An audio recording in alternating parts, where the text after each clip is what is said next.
Assalamualaikum warahmatullahi wabarakatuh. Kali ini kumpulan kami akan menerangkan mengenai rukhsah solat. Baiklah, apakah yang dimaksudkan dengan rukhsah solat ini? Rukhsah solat ini ialah kelonggaran yang diberikan oleh Allah SWT kepada hamba-Nya di dalam mengerjakan ibadah solat, khususnya kepada seorang musafir, orang yang sakit dan juga lain-lain lagi. Rukhsah solat bertujuan supaya umat Islam dapat menunaikan fardu solat dalam apa keadaan sekalipun, di samping membuktikan bahawa agama Islam itu ialah agama yang mengambil kira kebajikan umatnya dan bukanlah agama yang menyusahkan umatnya itu sendiri. Assalamualaikum warahmatullahi ta'ala wabarakatuh. Jadi kat sini kumpulan kami ingin menerangkan tentang rukhsah solat jamak. Okey. Jadi apa itu rukhsah solat jamak? Ialah mengumpulkan dua solat dalam satu waktu. Solat Zuhur dan Asar, Maghrib dan Isyak. Okey, jadi jamak takdim. Jamak takdim adalah melakukan solat jamak dalam waktu solat pertama. Contohnya, solat Zuhur dijadikan solat Zuhur dijamakkan dengan solat Asar dalam waktu Zuhur. Dan solat Maghrib dan Isyak dalam waktu Maghrib. Okey, jadi jamak takhir adalah melaksanakan solat jamak pada waktu solat kedua.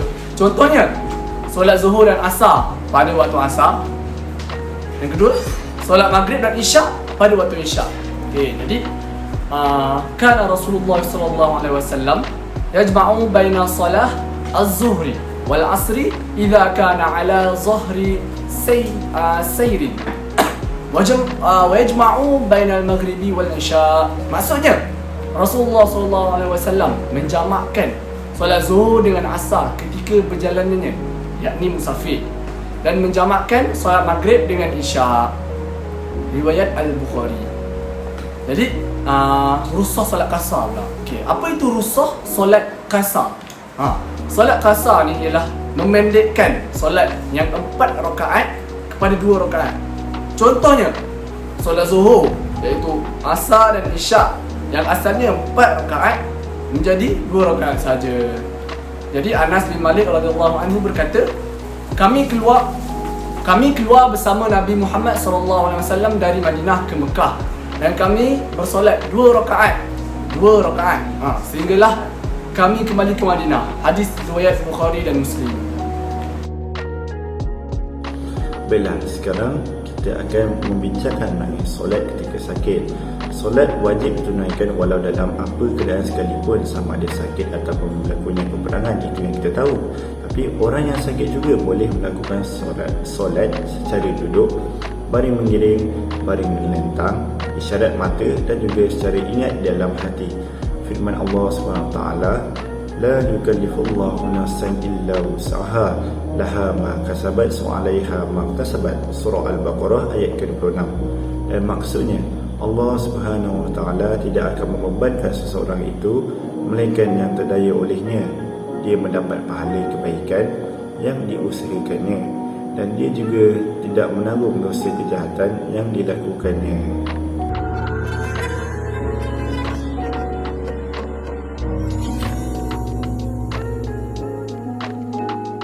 Duduk menghadap kiblat mengikut keselesaan pesakit. Berniat solat ketika melafazkan takbiratul ihram. Baca Al-Fatihah dan surah-surah lazim.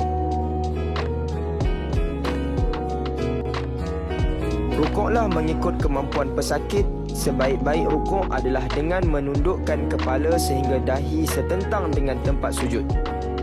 Ketika i'tidal, hendaklah diangkat kepala semula sambil mengangkat tangan seperti takbiratul ihram. Sujud dilakukan seperti solat biasa. Sekiranya tidak mampu, sujudlah mengikut kemampuan dengan menundukkan kepala lebih sedikit daripada rukuk. Teruskan solat sehingga selesai ke tahiyat akhir dan memberi salam.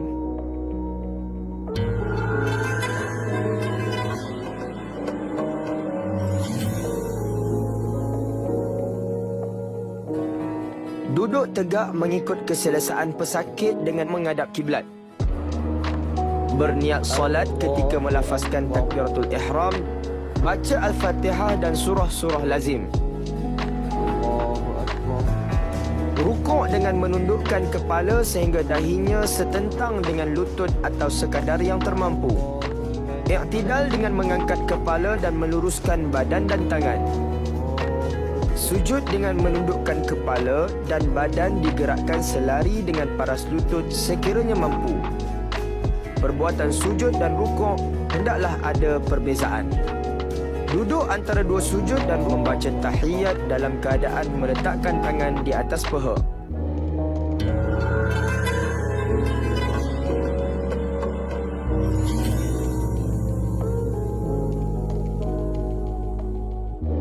Pesakit yang solat secara terlentang hendaklah meluruskan kedua-dua kakinya ke arah kiblat dan meninggikan sedikit kepalanya untuk menghadap kiblat. Berniat solat ketika melafazkan takbiratul ihram, baca Al-Fatihah dan surah-surah lazim. Rukuklah mengikut kemampuan pesakit. Sebaik-baik rukuk adalah dengan mengangkat sedikit kepala. I'tidal dengan meletakkan semula kepala seperti baring.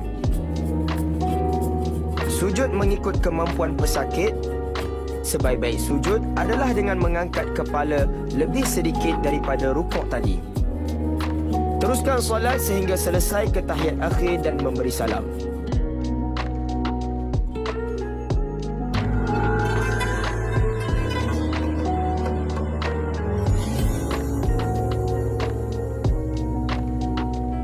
Sekiranya pesakit tidak mampu menggerakkan anggota badannya, maka bolehlah pesakit itu solat dengan menggunakan isyarat mata. Berniat solat ketika melafazkan takbiratul ihram, merapatkan sedikit mata sebagai isyarat rukuk. Membuka mata sebagai isyarat i'tidal. Menutup mata sebagai isyarat sujud. Teruskan solat sehingga selesai ke tahiyat akhir dan memberi salam. Jadi sekarang saya akan menerangkan mengenai solat di dalam kenderaan. Yang pertama, saya ingin menerangkan mengenai syarat-syarat solat dalam kenderaan. Pertama, seorang yang bermusafir atau terperangkap di jalan raya. Yang kedua, didapati suka untuk mencari tempat solat semasa dalam perjalanan. Yang ketiga, kenderaan yang dinaiki tidak berhenti. Dan yang terakhir, seorang itu mestilah dalam keadaan berwuduk, menutup aurat dan tempat solat pakaian dalam keadaan bersih. Seterusnya, saya ingin menerangkan mengenai hukum solat dalam kenderaan. Nabi Muhammad SAW pernah bersabda, "Aku pernah melihat Rasulullah SAW dalam keadaan baginda sedang berada di atas haiwan tunggangan. Baginda bertasbih dan mengisyaratkan kepala baginda menghadap ke arah yang mana haiwan itu menghadap. Dan tidaklah baginda melakukan perkara sedemikian dalam solat fardu." Seterusnya, saya akan menerangkan mengenai cara-cara solat di dalam kenderaan.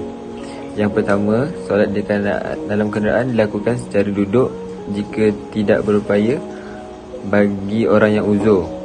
Yang kedua, sekurang-kurangnya menghadap ke arah kiblat ketika takbiratul ihram. Yang ketiga, teruskan solat dalam keadaan berdiri atau duduk yang dapat dilakukan dalam kenderaan tersebut.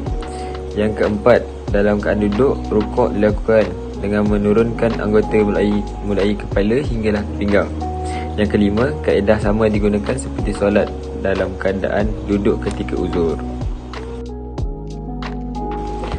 Jadi yang seterusnya, saya ingin menerangkan mengenai solat ketika wabak. Jadi dalam fiqh menyebutkan bahawa setiap tindakan iaitu perintah terhadap rakyat perlu disedari dengan kemaslahatan. Jadi Rasulullah SAW bersabda, tindakan seorang ketua ke atas rakyatnya berdasarkan kepada kemaslahatan umatnya. Ini kerana jika dibiarkan berlakunya perhimpunan secara beramai-ramai walaupun dengan apa-apa tujuan, ia amatlah berisiko membawa kepada kemudaratan yang akan membawa kepada wabak yang akan tersebar kepada semua masyarakat. Jadi di sini saya ingin menerangkan mengenai solat jemaah di masjid haruslah berjarak 1 meter. Rasulullah SAW bersabda, "Luruskan saf kalian, kerana meluruskan saf termasuk dalam sebahagian menegakkan solat." Hukum asal bagi merenggangkan saf adalah makruh dan meluputkan pahala solat berjemaah berdasarkan hadis-hadis hadis yang telah disebutkan. Namun begitu, sekiranya mereka qasaf dilakukan kerana keperluan, maka hal itu tidaklah makruh ataupun haram.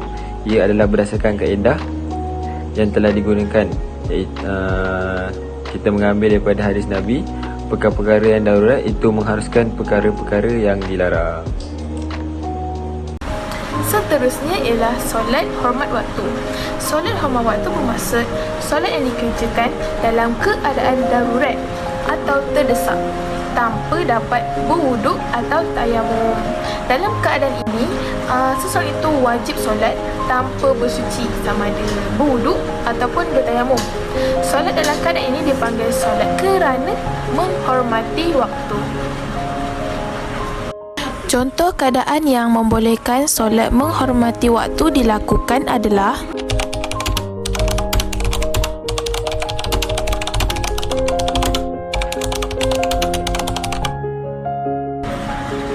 yang terakhir ialah solat jamak ketika musim sejuk dan panas di luar negara.